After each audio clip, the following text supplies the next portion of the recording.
नमस्कार, news 18 India देख रहे हैं आप और मैं हूं आपके साथ शिवानी पांडे। चीन का हाल लगातार बेहाल है और चीन के अस्पतालों और कब्रिस्तानों की डराने वाली तस्वीरें लगातार सामने आ रही है। अस्पतालों में जगह नहीं बची हुई है और शमशानों में लंबी कतार लगी हुई है। शवों को भी अब फ्रीजर में रखना पड़ रहा है, तो लगातार स्थितियां बद से बदतर हैं।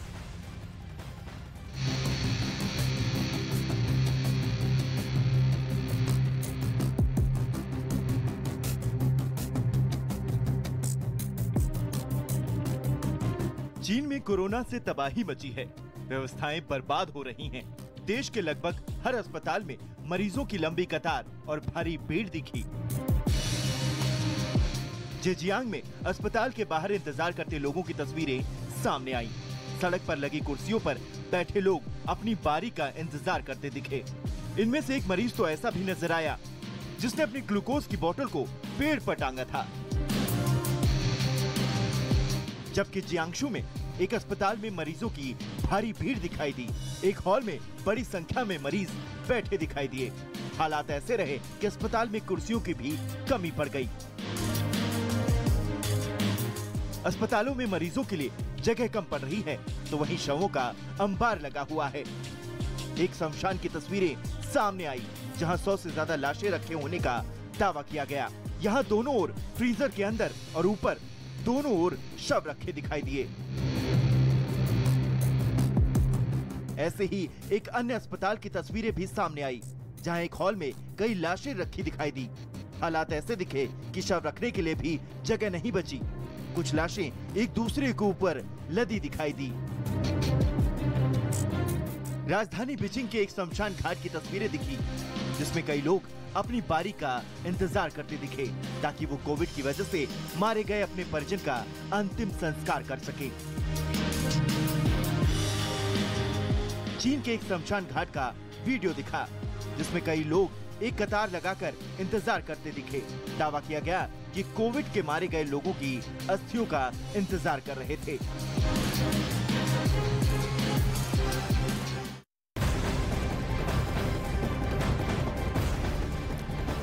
तो चीन में कोरोना से हाल बेकाबू हैं और जिन अस्पतालों में इलाज के लिए लोग जा रहे हैं वो ही हॉटस्पॉट बने हुए हैं। अब तो अस्पताल फुल होने पर भी लोगों के घरों में इलाज करने के लिए उनको कह दिया गया है। और 3 तस्वीरें आपके सामने, जहां पर अस्पताल में भीड़ किस कदर बढ़ती लगातार चली जा रही है, ये आप देख सकते हैं। वहीं सही इलाज नहीं मिल पाने पर शंघाई के अस्पताल में मरीज करा रहे हैं। यानी कि चीन की स्वास्थ्य व्यवस्था पूरी तरह चरमरा गई है। और तीसरी तस्वीर में आप देख सकते हैं, एक आदमी एक चौकोर बॉक्स में खुद को कवर करके मॉल में घूमता हुआ नजर आ रहा है। बचाव का ये अनोखा तरीका सोशल मीडिया पर अब वायरल है।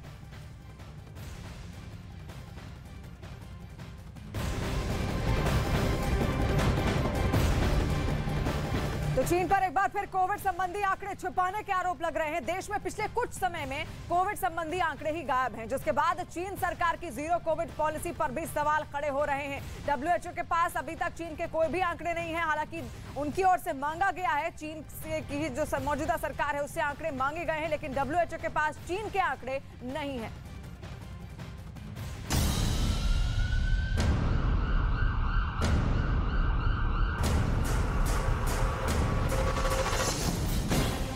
दुनिया भर से सच छिपा रहा है चीन।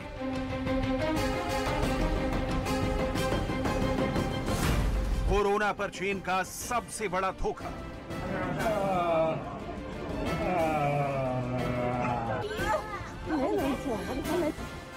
चीन एक बार फिर वही कर रहा है जो उसने करीब 3 साल पहले किया था। चीन फिर से वही सच छिपा रहा है, जिसके सामने ना आने से पूरी दुनिया पर फिर संकट गहरा सकता है। चीन के अस्पतालों में लाशों का अंबार लगा है। अस्पतालों में तिल रखने तक की जगह नहीं बची। लेकिन चीन दुनिया को क्या दिखा रहा है वो समझिए।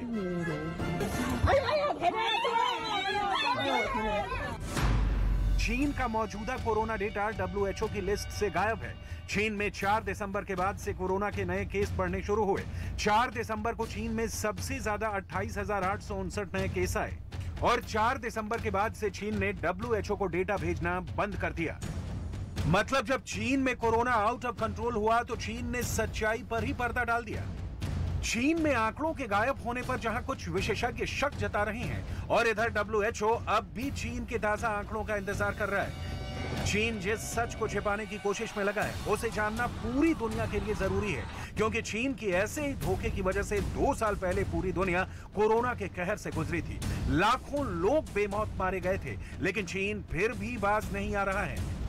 चीन में हालात कैसे हैं, वो इन तस्वीरों से समझिए।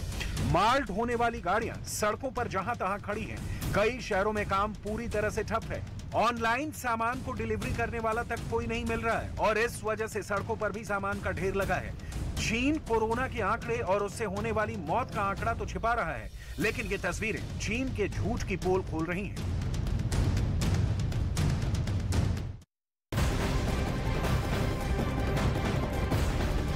तो चीन में कोरोना की वजह से हालात लगातार बेकाबू होते जा रहे हैं और देश में दवाओं की कमी अब हो गई है। ट्रांसपोर्टेशन व्यवस्था भी तबाही की कगार पर पहुंच गई है। इस बीच भारत ने भी चीन को मदद की पेशकश की है। आपको बता दें, चीन में बाजार में दवाओं की कमी हो गई है। खासतौर पर कोविड के दौरान जो दवाएं ली जाती हैं, उसमें विटामिन सी की अगर जिक्र करें, बुखार की जो दवाइयां हैं वो वहां पर मौजूद नहीं है।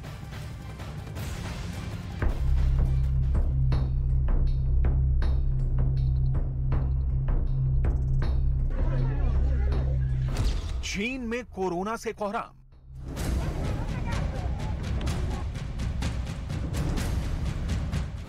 दवाओं के लिए लंबी कतार।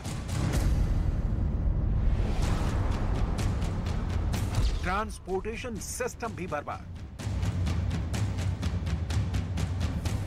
दुनिया में सुपर पावर होने का दावा करने वाला चीन आज कोरोना के आगे घुटने टेकने के हालत में पहुंच गया है। अस्पतालों में बेड से लेकर बाजार में दवाओं तक हर चीज की किल्लत है।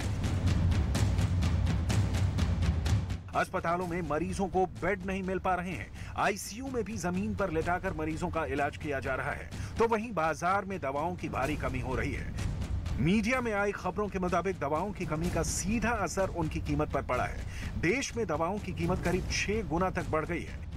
बाजार में दवाओं की कमी और महंगी दवा से जूझते लोग दवा बनाने वाली फैक्ट्री तक पहुंच गए। ऐसी एक फैक्ट्री की तस्वीरें सामने आई जहां लोगों को दवाएं खरीदने के लिए लंबी लाइन लगानी पड़ी। चीन में बर्बादी को देखते हुए उसे दूसरे देशों ने मदद का ऑफर दिया है। भारत ने भी चीन के लिए मदद का हाथ आगे बढ़ाया है। भारत ने बुखार की दवा चीन भेजने का ऐलान किया है। हालांकि इस सब के बीच सवाल यह है कि मदद भी सही जगह तक कैसे पहुंच पाएगी, क्योंकि कोरोना की मार तो चीन में ट्रांसपोर्टेशन सिस्टम पर भी पड़ी है। चीन से आई तस्वीरों में दिखा कि सड़क पर सामान ले जाने वाली गाड़ियां खड़ी थी, जबकि कोरियर का सामान सड़क पर बिखरा पड़ा था। जाहिर है कि ऐसे हालात में लोगों तक सही चीजें पहुंचाना एक चैलेंज है, लेकिन चीन सरकार अभी भी हालात काबू में होने का दावा कर रही है।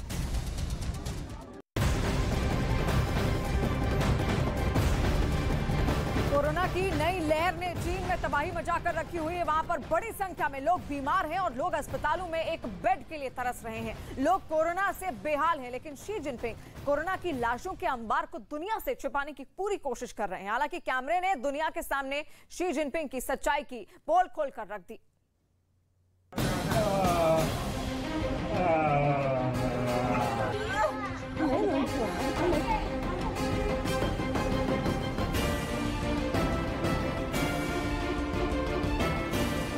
ये चीन में कोरोना विस्फोट का सबसे ताजा वीडियो है। अस्पताल में महिला की कोरोना से तड़प तड़प कर मौत हो गई।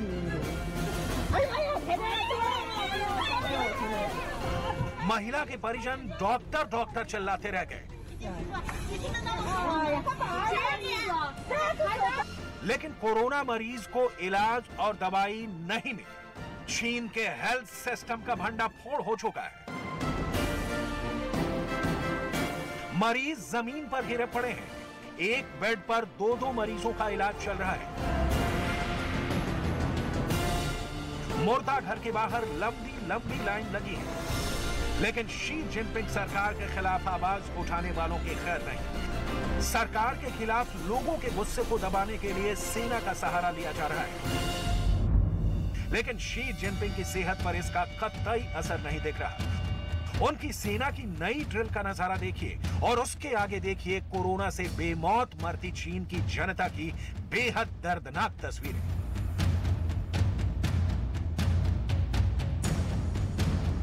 दुनिया को दर्द, मौत और मातम देने का खेल कैमरे में कैद है।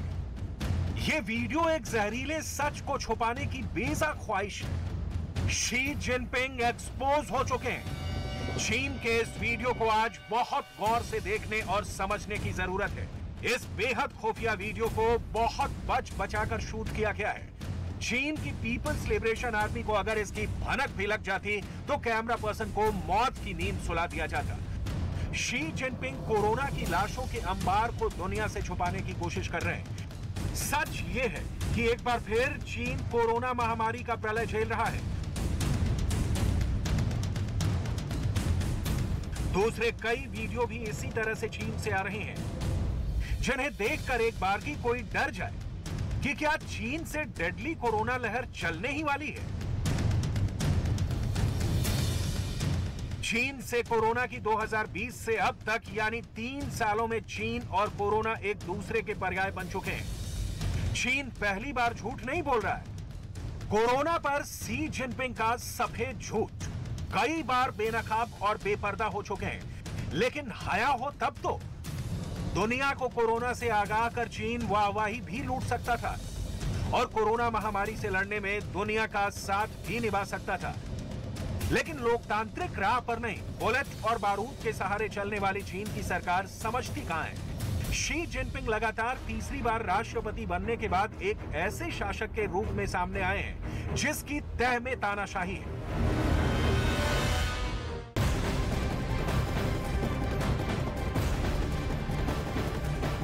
चीन में कोरोना की नई लहर से हाहाकार मचा हुआ है। अस्पतालों में बेड कम पड़ रहे हैं, शमशान में लंबी लाइन लगी हुई है, सामूहिक अंतिम संस्कार किए जा रहे हैं और चीन से आई ताजा तस्वीरों ने दुनिया भर में खतरे का अलार्म बजा दिया है।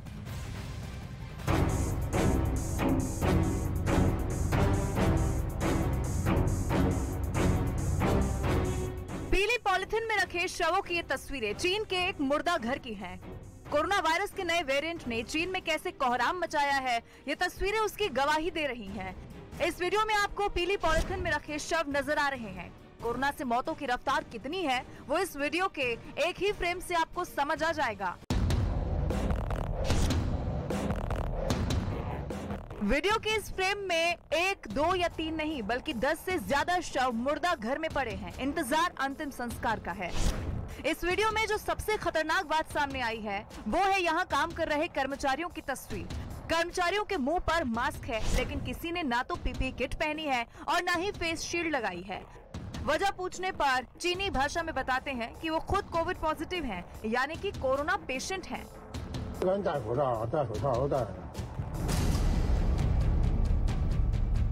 अब जरा सोचिए चीन के हालात के बारे में, मुर्दा घर के इन कर्मचारियों के बारे में। इनका आरोप है कि जिनपिंग सरकार की गलत नीतियों के कारण खुद पॉजिटिव होने के बावजूद उन्हें 13 से 14 घंटे काम करना पड़ रहा है। ये तस्वीरें गुरुवार देर रात की हैं। चोंगकिंग के एक शमशान में स्ट्रेचर पर पड़े शवों की लंबी कतार है। चोंगकिंग का ये शमशान पूरी क्षमता से चल रहा है, लेकिन शवों को जलाने के लिए लंबा इंतजार करना पड़ रहा है क्योंकि मरने वालों की संख्या बहुत ज्यादा है। चीन के शमशान और मुर्दा घरों की तस्वीर के बाद अब जरा अस्पताल की इन तस्वीरों को भी देखिए। पूरा अस्पताल कोरोना मरीजों से फुल है। हालात ये हैं कि बेड नहीं मिलने पर मरीजों को फर्श पर लटाया गया है।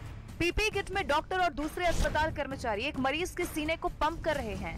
चारों तरफ अफरा तफरी का माहौल है। दर्द से कराहते, गुस्से में चिल्लाते मरीजों की ये तस्वीरें शंघाई के जिनशान स्वास्थ्य केंद्र की हैं। ये महिला बीते कई दिनों से अस्पताल में भर्ती है। इसे ना तो ठीक से इलाज मिल पा रहा है और ना ही अस्पताल से छुट्टी। गुस्से में ये महिला कभी दरवाजे पर लात मार रही है तो कभी अस्पताल प्रशासन के लोगों को आत्महत्या कर लेने की धमकी दे रही है। चीन की ये तस्वीरें दिल दहला देने वाली हैं। चीन के बीजिंग, गुआंगझाओ, शेनजेंग और शंघाई जैसे शहरों में हालात काफी खराब हैं। अस्पतालों में बेड कम पड़ने लगे हैं और मुर्दा घरों में लंबी लंबी कतार लगी है।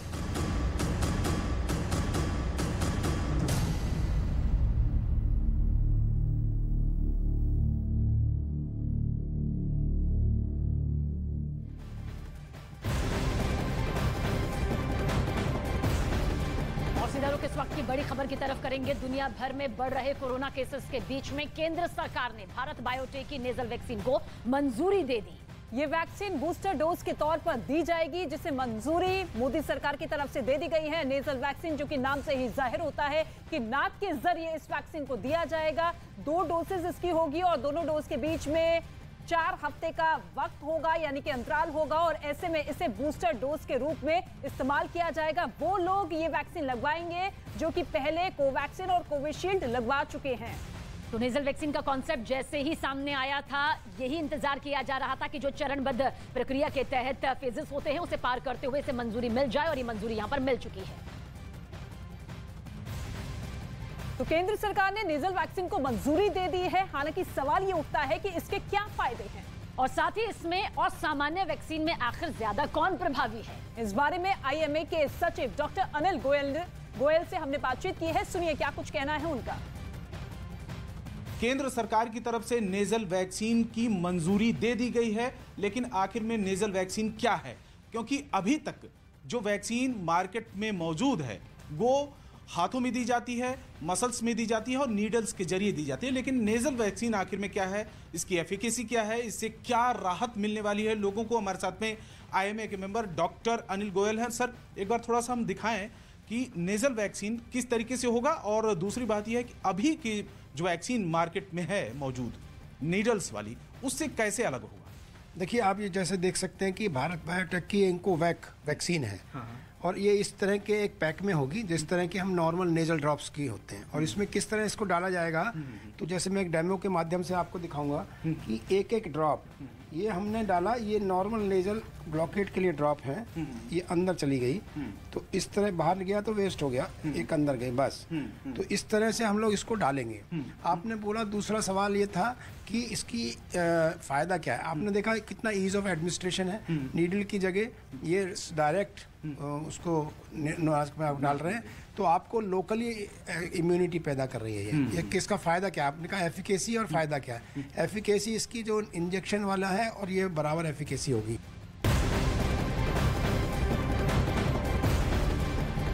हालांकि कोरोना संक्रमण की बढ़ती खबरों के बीच एक राहत वाली खबर भी अब आप तक पहुंचाने जा रहे हैं। BHU यानी कि बनारस हिंदू यूनिवर्सिटी के जीव विज्ञान विभाग के प्रोफेसर ज्ञानेश्वर चौबे ने बड़ा दावा किया है। क्या ये दावा है, आपको बताते हैं। उनका कहना है कि कोरोना वायरस का नया वेरिएंट BF7 से भारतीयों को ज्यादा खतरा नहीं। इसके साथ ही प्रोफेसर ज्ञानेश्वर चौबे का दावा है कि भारत के लोगों में इम्यूनिटी डेवलप हो चुकी है। भारत में देखिए और चीन में एक बहुत बड़ा फर्क ये है कि भारत के लोग प्राकृतिक रूप से भी इन्फेक्ट होकर के बहुत सारे लोग, एक बड़ी पॉपुलेशन ठीक हो चुकी है, और ऐसे लोगों को वैक्सीनेशन भी लग चुका है। तो अब दोबारा अगर कोई वायरस वेरिएंट आता है या कोई वायरस का सब वेरिएंट आता है, तो भारत के लोगों को कोई बहुत बड़ी नुकसान की संभावना नहीं है, बशर्ते कि कोई ऐसा वेरिएंट हो जो पूरी पुरानी इम्यूनिटी को ध्वस्त कर पाए, तभी कुछ भारत के लिए समस्या होगी, अदरवाइज कोई समस्या नहीं है।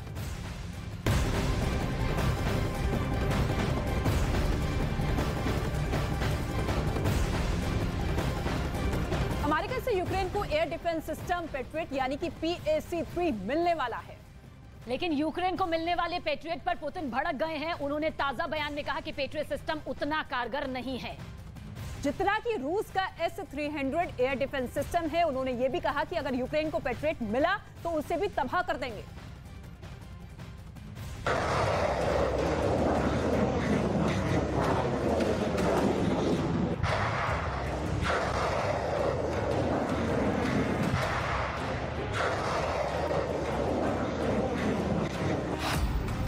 प्राण हर लेगा एयर डिफेंस सिस्टम।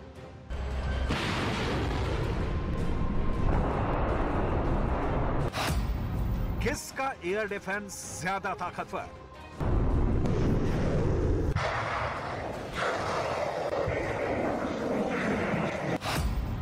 S-300 और PAC-3 में किसका पलड़ा भारी? युद्ध में अब तक जमीन से हमला हो रहा था, आसमान से मिसाइलें गिर रही थी, लेकिन ज़ेलेंस्की के अमेरिका दौरे के बाद जोर आजमाइश युद्ध में संपूर्ण सुरक्षा की हो रही है। मतलब ये कि जो अपने आसमान को बचाएगा, जो अपनी जमीन की रक्षा करेगा, वही राजा कहलाएगा। सबसे पहले आपको दिखाते हैं पुतिन के सेना की ताकत। युद्ध के बीच आसमान में दहाड़ते फाइटर जेट की तस्वीर रूस की वायुसेना ने जारी की। अपनी ताकत दिखाई और बताने की कोशिश की कि युद्ध को जीतने की ताकत सिर्फ उसकी सेना के पास है। उसके फाइटर किसी भी टारगेट को तबाह कर सकते हैं। लेकिन ये पुतिन की ताकत का ट्रेलर भर था, क्योंकि पुतिन ने अब यूक्रेन को अमेरिका से मिलने वाले पैट्रियट सिस्टम का मजाक उड़ाना शुरू कर दिया है। पुतिन ने कहा, पैट्रियट सिस्टम उतना कारगर नहीं जितना रूस का S-300 है। ये वो काम करेगा जैसा S-300 काम करता है। पैट्रियट की सप्लाई होने दो, हम उसे भी तबाह कर देंगे। इसी के साथ रूस ने यह धमकी भी दे डाली कि अमेरिका का कोई भी डिफेंस सिस्टम यूक्रेन पर उसके मिसाइलों की बारिश को रोक नहीं सकता। रूसी मीडिया के मुताबिक जब यूक्रेन के खतरनाक S-300 मिसाइल सिस्टम उसके क्रूज और बैलिस्टिक मिसाइलों के निशाने से नहीं चूक पाए, तो पैट्रियट सिस्टम से भी ज़ेलेंस्की रूस को तबाह नहीं कर पाएंगे, क्योंकि S-300 वही मिसाइल सिस्टम है जिसके अचूक निशाने का लोहा सारी दुनिया मानती है। रूस का S-300 मिसाइल सिस्टम बेहद ताकतवर है। लड़ाकू विमान, हेलीकॉप्टर और ड्रोन मार गिराने में सक्षम है। S-300 के रडार से बचना नामुमकिन है। अपनी इसी तकनीक को रूस ने अपग्रेड किया है और अब S-400 और S-500 मिसाइल सिस्टम तैयार किया है। यही वजह है कि जब भी यूक्रेन ने इससे रूस की सेना पर हमला किया, उसके हाथ हार ही लगी। लेकिन जैसे ही यूक्रेन के पास पैट्रियट डिफेंस सिस्टम आएगा, उसकी ताकत बढ़ जाएगी, क्योंकि पैट्रियट डिफेंस सिस्टम 100 किलोमीटर दूर से ही ड्रोन, बैलिस्टिक और क्रूज मिसाइलों को ढेर कर सकता है और ये एक बार में 100 टारगेट को ट्रैक कर उन्हें तबाह करने की ताकत रखता है। लेकिन इसकी लागत S-300 मिसाइल सिस्टम के मुकाबले काफी ज्यादा है। इसके इस्तेमाल का खर्च भी S-300 के मुकाबले ज्यादा है।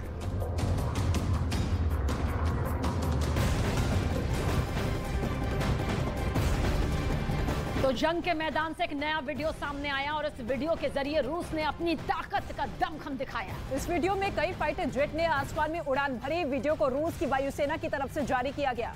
हालांकि ये साफ नहीं है कि रूस की वायुसेना ने ये ड्रिल कहां पर की।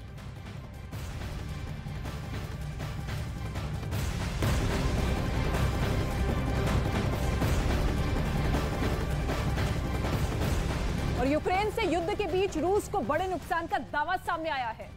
ये दावा यूक्रेन की तरफ से किया गया, जिसमें बताया गया कि 302 दिन के इस युद्ध में रूस ने 1 लाख से ज्यादा सैनिकों को खोया।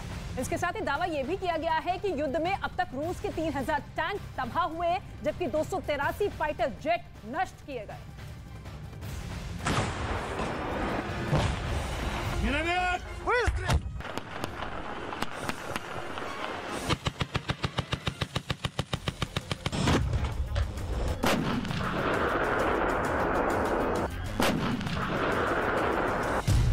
302 दिन और 1 लाख मौत, 302 दिन और 3000 टैंक तबाह, 302 दिन और 283 फाइटर जेट नष्ट।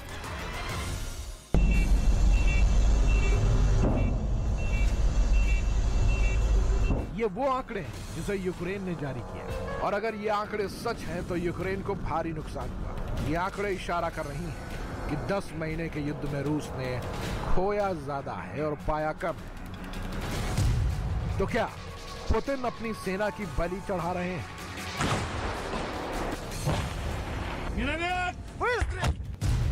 क्या पुतिन युद्ध हार रहे हैं?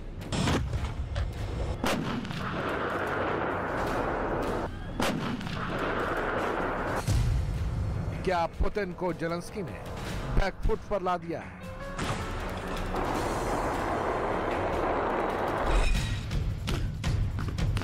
क्योंकि 300 दिन बाद भी ज़ेलेंस्की का जोश हाई है, मनोबल इतना ऊंचा है कि वो युद्ध के भी अमेरिका से मदद भी लेकर आए, तो दूसरी तरफ रूस को भारी नुकसान पहुंचाने का दावा भी कर रहे हैं।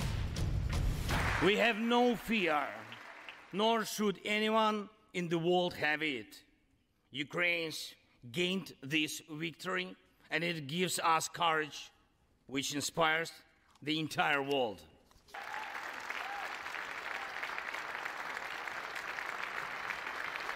Europeans gained this victory, And that's why Europe is now stronger and more independent than ever. The Russian tyranny has lost control over us. Ukraine के दावों का पूरा चिट्ठा आपको दिखाएंगे। उससे पहले युद्ध के मोर्चे से आई ताजा तस्वीरें दिखाते हैं। ये तस्वीरें यूक्रेन की आर्टिलरी यूनिट ने साझा की। इस वीडियो में यूक्रेन की सेना रूस के ठिकानों पर गोले दागती दिखी।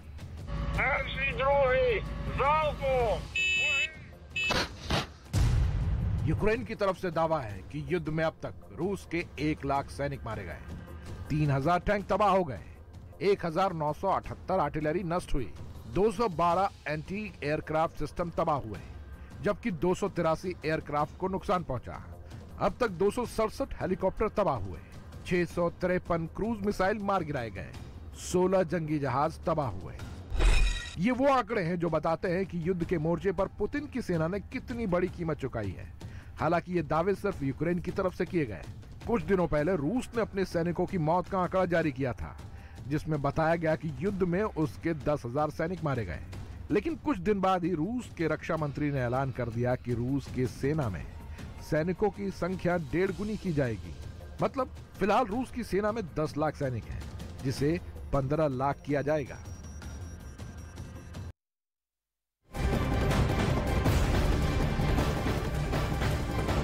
यूक्रेन की सेना ने रूस के ठिकानों पर हमले का एक वीडियो जारी किया है। आपको बता दें, वीडियो में यूक्रेन के सैनिक मल्टीपल रॉकेट सिस्टम से रॉकेट दागते हुए दिखाई दिए।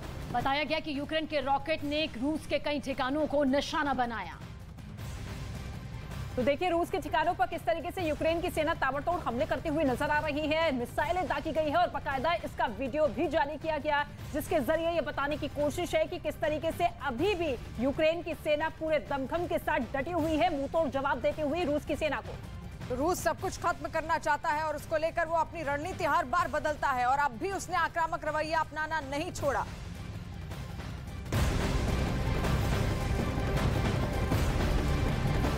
और बड़ी खबर आ रही है, नए साल पर यूक्रेन पर बड़े हमले की तैयारी में रूस है। पूरे डोनबास पर हमला वो कर सकता है। सूत्रों के हवाले से इस वक्त की सबसे बड़ी खबर रूस यूक्रेन युद्ध से जुड़ी हुई, जहां रूस की सेना डोनबास पर कब्जा करने की तैयारी कर रही है। डोनबास पर हमले की तैयारी यहां पर रूस की सेना करती हुई नजर आ रही है। हालांकि इससे पहले कई इलाकों पर यूक्रेन की सेना ने पलटवार किया, वहां से रूस की सेना को खदेड़ा, लेकिन एक बार फिर से नई रणनीति के तहत अब डोनबास पर कब्जा करने की तैयारी।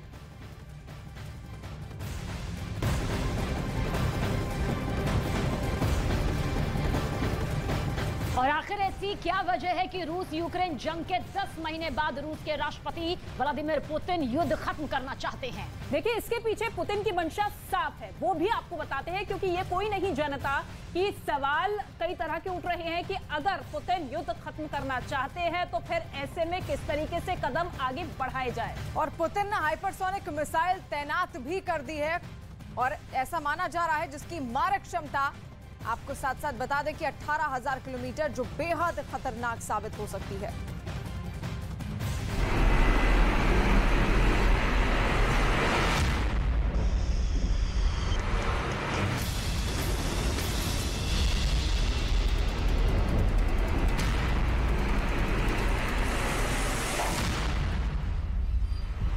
रूस और यूक्रेन महायुद्ध को 10 महीने से ज्यादा हो गए हैं।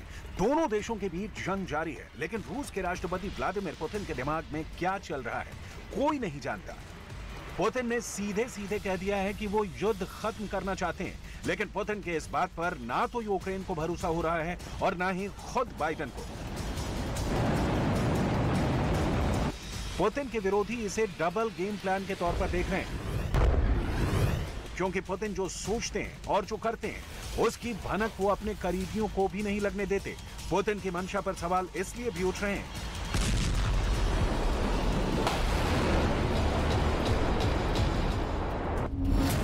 क्योंकि पुतिन ने रूस का सबसे खतरनाक हथियार यूक्रेन के खिलाफ जंग में उतारने का मन बना लिया है। रूस हाइपरसोनिक RS-28 मिसाइल तैनाती की तैयारी में है। RS-28 की मारक क्षमता 18,000 किलोमीटर तक है, यानी 18,000 किलोमीटर दूर तक के टारगेट को यह नष्ट कर सकती है। इस मिसाइल की जद में अमेरिका भी आता है। अब जब पुतिन युद्ध खत्म करने का मन बना ही चुके हैं, तो फिर यूक्रेन के युद्ध में इस घातक मिसाइल की तैनाती की तैयारी क्यों हो रही है? इस सवाल का जवाब अमेरिका भी ढूंढने में लगा है। क्या पुतिन युद्ध में डबल गेम प्लान बना रहे हैं? पुतिन का नया दांव महज दिखावा है? क्या युद्ध खत्म करने का दावा एक दांव है? सवाल इसलिए खड़े हो रहे हैं क्योंकि पुतिन जो कह रहे हैं और युद्ध में जो करने की तैयारी कर रहे हैं वो आपस में मेल नहीं खाता। जिस RS-28 इंटरकॉन्टिनेंटल बैलिस्टिक मिसाइल को यूक्रेन के खिलाफ इस्तेमाल करने की तैयारी पुतिन कर रहे हैं उसे हाल ही में टेस्ट किया गया है। ये 10 या इससे ज्यादा परमाणु हथियारों को ले जाने में सक्षम है। पुतिन ने इसी साल की शुरुआत में इशारा किया था कि इस साल के अंत में मिसाइल को तैनात किया जा सकता है। RS-28 मिसाइल में सर्वोच्च तकनीकी खूबियां हैं। RS-28 में एंटी मिसाइल डिफेंस के सारे आधुनिक माध्यम हैं। दावा यह है कि यह दुनिया का वो हथियार है जिसके बारे में ना कभी सुना गया था और ना कभी देखा गया था। दावा यह भी है कि इसके टक्कर की मिसाइल फिलहाल पूरी दुनिया में नहीं बनी।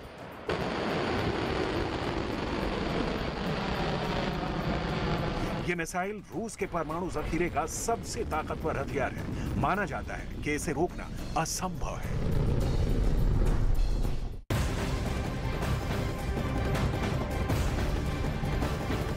और इस बीच रूस और यूक्रेन युद्ध से जुड़ी हुई एक बड़ी खबर मिल रही है। खबर यह है कि पुतिन यूक्रेन युद्ध जीतने के लिए एक घातक प्लान पर काम कर रहे हैं। और साथ ही एक और, पुतिन ने बेलारूस का दौरा किया तो उनके right hand Medvedev Xi Jinping से मिलने के लिए बीजिंग पहुंचे। लेकिन इस बीच आपको बता दें कि इससे भी बड़ा हैरान कर देने वाला दावा अमेरिका ने किया। दावा है कि उत्तर कोरिया ने रूस के वैगनर ग्रुप को घातक हथियार सप्लाई की।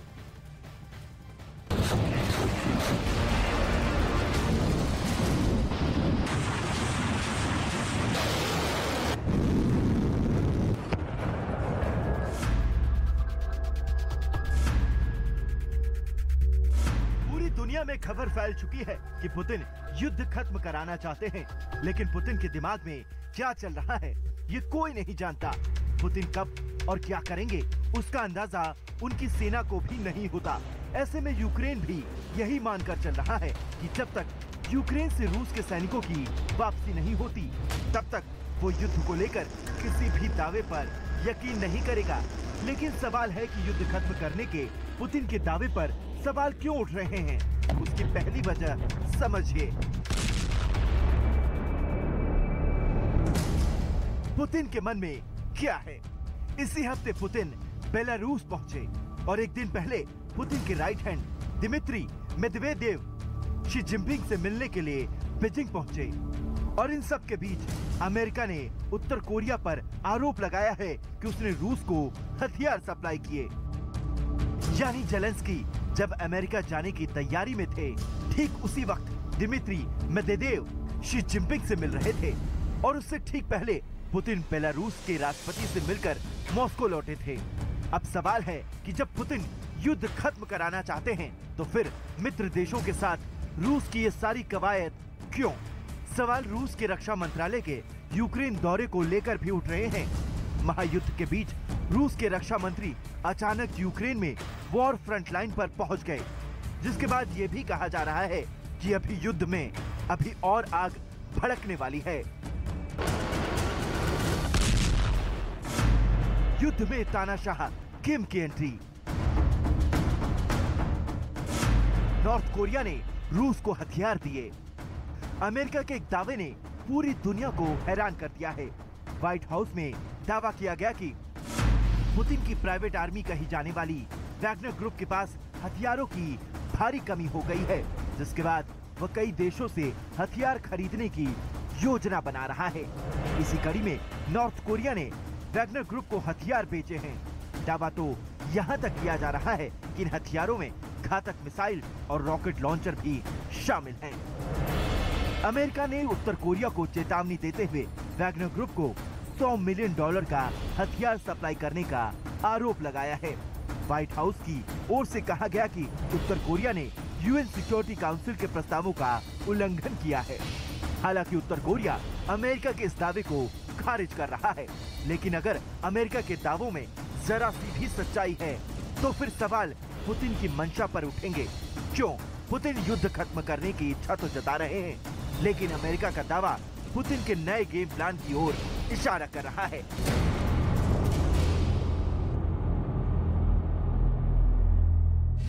ये नया इंडिया, नए नजरिए का इंडिया।